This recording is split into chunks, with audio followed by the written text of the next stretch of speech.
Pero el tema del mal uso del sildenafil hace que el hombre lo utilice mucho más, obviamente sin receta, ¿no? Entonces, si el paciente está consumió sildenafil 24 horas antes, no puede utilizar nitratos. ¿Sí?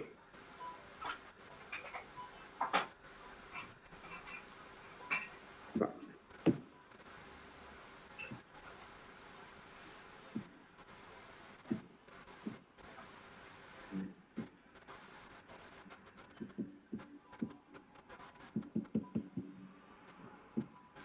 ¿Preguntas hasta acá?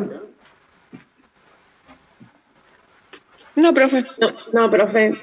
Bien, entonces, seguimos. Una consulta, disculpe. Sí, ¿quién me está hablando? Andrea. Andrea Loria, sí. Tengo una consulta. En caso de que haya una hipertensión intracraniana, en este caso, si no se le puede dar nitrato, ¿qué se le da? Es que la idea es no bajar la tensión arterial, porque está contraindicado bajar la tensión arterial, por eso no se usan sobre todo nitratos, ¿por qué decimos nitrato? Porque los nitratos son los que más rápidamente bajan la presión. Pero ese coágulo puede llevar a una No, ese tema, sí, el tema del coágulo, del edema cerebral, eso se va a resolver de otra manera, porque tampoco lo pueden dejar todo el tiempo con aumento de la presión intracraniana, porque genera también daño. O sea, la presión por sí intracraniana genera daño. Nosotros decimos, esto no es muy académico lo que les voy a decir, ¿no? Un paciente que tiene demasiadas horas con hipertensión intracraniana, endocraniana, literalmente hace del cerebro puré. ¿Ustedes han visto alguna vez en la carnicería el cerebro de la vaca? ¿No? El ternero que viene en la carnicería, ¿lo han tocado? Sí. Es blandito. Sí. Imagínense, yo presionando con el talón de la mano ese cerebro, ¿no? Presión. ¿Qué pasa con ese cerebro? Si mantengo la presión mucho tiempo, sin necesidad de hacer mucha fuerza, ojo, voy haciendo literalmente puré el cerebro. Bueno, lo mismo pasa con edemas cerebrales, con coágulos que generan presiones intracranianas por mucho tiempo. Entonces, parte de la solución, ¿no? En ese caso es quirúrgica, ¿no? Eliminar el coágulo, cirugía, neurocirugía, y en otras situaciones, si no hay coágulo y hay edema, o hay coágulo, pero no es tan importante, y hay edema cerebral, o sea, por el impacto, las células cerebrales aumentan el tamaño. Por el impacto, pues, se produce un proceso en donde ingresa, o sea, un problema en el tejido nervioso central, ¿sí? Un problema que se traduce en incorporación de agua, demasiada agua dentro de las células cerebrales, células del sistema nervioso central. Entonces, como ingresa agua, se produce aumento de tamaño, edema cerebral. Entonces, otro procedimiento que utilizan los médicos para disminuir la presión intracraniana es la trepanación craneana. ¿Qué hacen? Lo que se llama desplaquetamiento. Va a cirugía del paciente, ¿sí? Y literalmente, ¿no? cortan el cráneo y sacan esa parte del cráneo cortada. Imagínense que cortan un área del cráneo, ¿sí? Y ese cráneo cortado lo sacan. Entonces, en esa zona donde no hay cráneo, toda esa masa de cerebro edematizado comienza a salir y disminuye las presiones.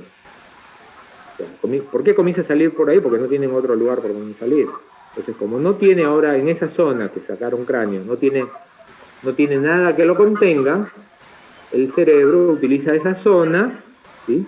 para salir. Toda esa área además sale y se produce, imagínense, como una pequeña cabecita que está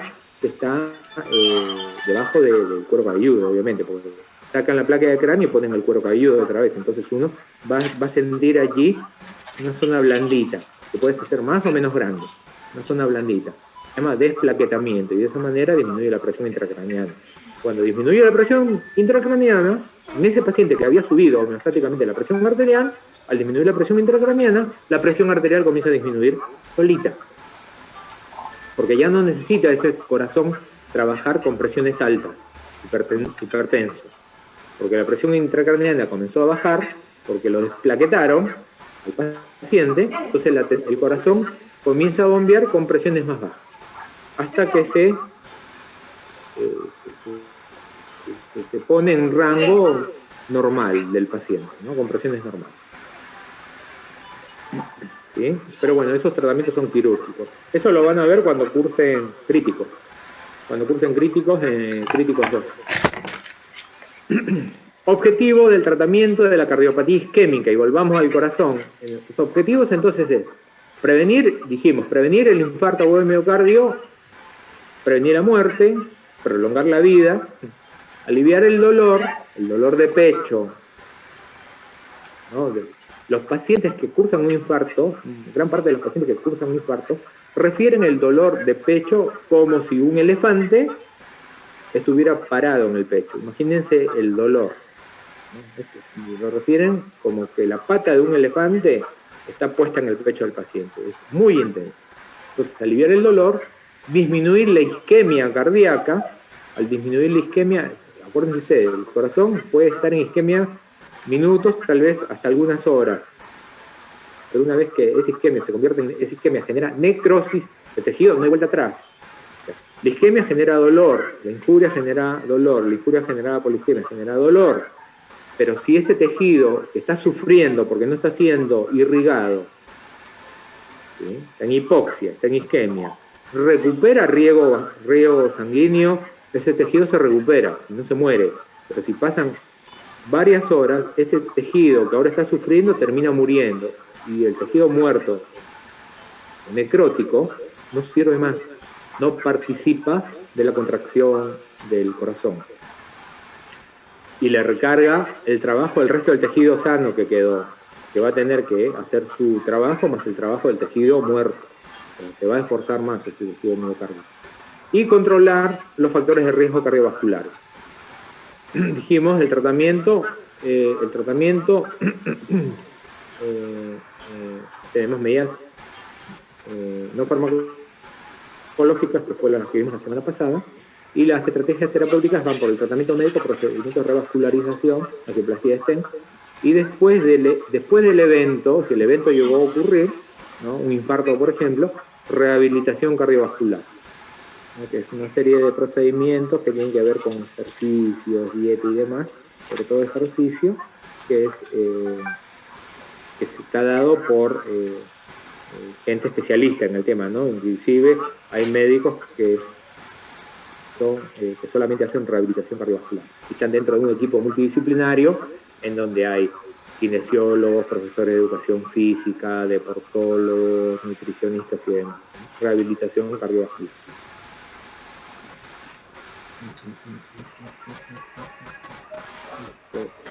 Ya lo vimos. No, algunos datos. La angina estable, que es esa angina que se produce, ¿no? Es ese dolor que se produce cuando el paciente es exigido. O sea, no hay dolor mientras el paciente está en reposo, pero cuando se exige al paciente ejercicio, por ejemplo, comienza el dolor de la angina. Esa es la angina estable. Dijimos que la inestable se produce cuando el paciente está en reposo. El corazón no le interesa si está en reposo. Produce dolor. Esa es la inestable. La estable es ese paciente que solamente va a tener manifestación de dolor, ¿sí? Va a tener síntomas cuando hay exigencia a ese corazón enfermo, ¿no? Ejercicio, estrés. Mamá, aquí le tomamos. Bueno, la estable es la manifestación inicial de enfermedad, ¿sí? Coronaria. En el 40% de los pacientes. O sea, es todo gradual.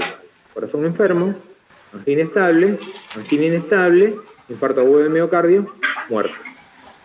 Mortalidad del 0,5 al 4% según la estratificación de riesgo cardiovascular. ¿Recuerdan que estratificamos riesgo?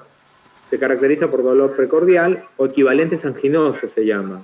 O sea, no todos los pacientes que sufren un infarto ¿sí? Un episodio isquémico, tienen dolor de pecho, no el 100% de los pacientes. Hay pacientes que tienen otro tipo de dolores y hay algunos infartos que cursan sin dolor. Mudo. El dolor precordial es el más característico, ese dolor de pecho que se irradia al hombro izquierdo, brazo izquierdo y cuello, o tal vez inclusive a la espalda, ¿no? Ese es el dolor típico, ¿no? El dolor en corbata, como si le pusieran una corbata y apretara. Ese es el dolor típico. Los equivalentes anginosos, o sea, aquellos síntomas que son equivalentes al dolor en aquellos pacientes que no tienen dolor, son náuseas, vómitos, son equivalentes anginosos. Dificultad respiratoria, son equivalentes anginosos en el paciente con cardiopatía isquémica.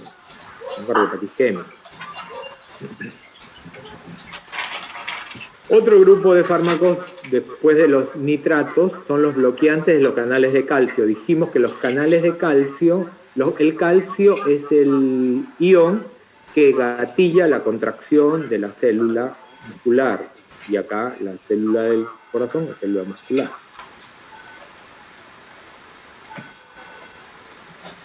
Para que se produzca la contracción, dijimos, si tenemos una célula muscular, esta es una célula muscular. Dentro de la célula muscular tenemos, entre otras organelas en el citoplasma, el retículo sarcoplasmático. Dentro del retículo sarcoplasmático, que es una de las organelas, se almacena, es la organela por excelencia que almacena calcio en la célula muscular. Se almacena calcio. Bueno, para que todo ese calcio que está dentro del retículo sarcoplasmático se libere, todo ese calcio se libere y se produzca la contracción de la célula muscular, necesito que ingrese calcio del exterior al interior de la célula. Calcio del exterior al interior. Cuando ingresa una molécula de calcio del exterior al interior, esas moléculas de calcio que ingresaron al interior hacen que el retículo sarcoplasmático libere todo el calcio almacenado. O sea, gatilla el proceso de contracción. La molécula de calcio que ingresa por estos canales, ¿se acuerdan? Poros que hay en la membrana celular, son canales eléctricos, ¿no? Entonces, ingresa la molécula de calcio a través de los canales de calcio, ¿sí? Y generan que el retículo sarcoplasmático, esa molécula de calcio que ingresó, genera que el retículo sarcoplasmático de esa célula muscular que está lleno de calcio, ¿sí? Libere el calcio al citosol y se produzca finalmente la contracción. Ese es el mecanismo. Entonces, si yo quiero disminuir la contracción de las células musculares del músculo cardíaco, una de las estrategias es bloquear el canal de calcio para que esa molécula de calcio que está afuera no ingrese. Y si no ingresa, no me va a disparar toda esta producción de calcio interno que está en el retículo. ¿Queda claro? ¿Se entiende? Entonces, tenemos otro grupo de fármacos denominados bloqueantes de los canales de calcio. Le va a bloquear el canal para no permitir el ingreso del calcio de afuera al citoplasma. Bueno, Alejandra. Entonces, dentro de los bloqueantes de canales de calcio, ojo, el corazón tiene células musculares, pero las arterias también tienen células musculares. Las arterias tienen varias capas. Imagínense la aorta, que es una arteria infernalmente grande. Tiene varias capas. Como todas las arterias, tiene un endotelio, que es la capa más interna. Pero tiene dos capas de fibras musculares las arterias. Una capa de fibras musculares longitudinales y otra capa de fibras musculares, ¿sí?, transversales. Dos capas de fibras musculares. Las arterias. Entonces, esas células musculares que están en las arterias también utilizan los canales de calcio para hacer lo mismo que hacen las células musculares que están en el corazón. Son células musculares al fin, trabajan de la misma manera. Entonces, bloqueantes de canales de calcio vamos a tener entonces de dos tipos. Unos que actúan sobre las células musculares del corazón y otros que actúan sobre las células musculares de las arterias. Vamos a tener los bloqueantes de calcio, dos grupos, los dihidropiridínicos y los no dihidropiridínicos. Dentro de los dihidropiridínicos, ¿sí?, vamos a tener la nifedipina y la amlodipina.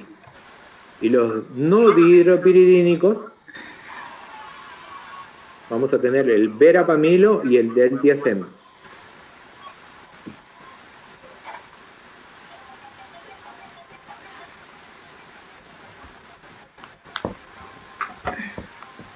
¿Sí? Dihidropiridínicos, nifedipina,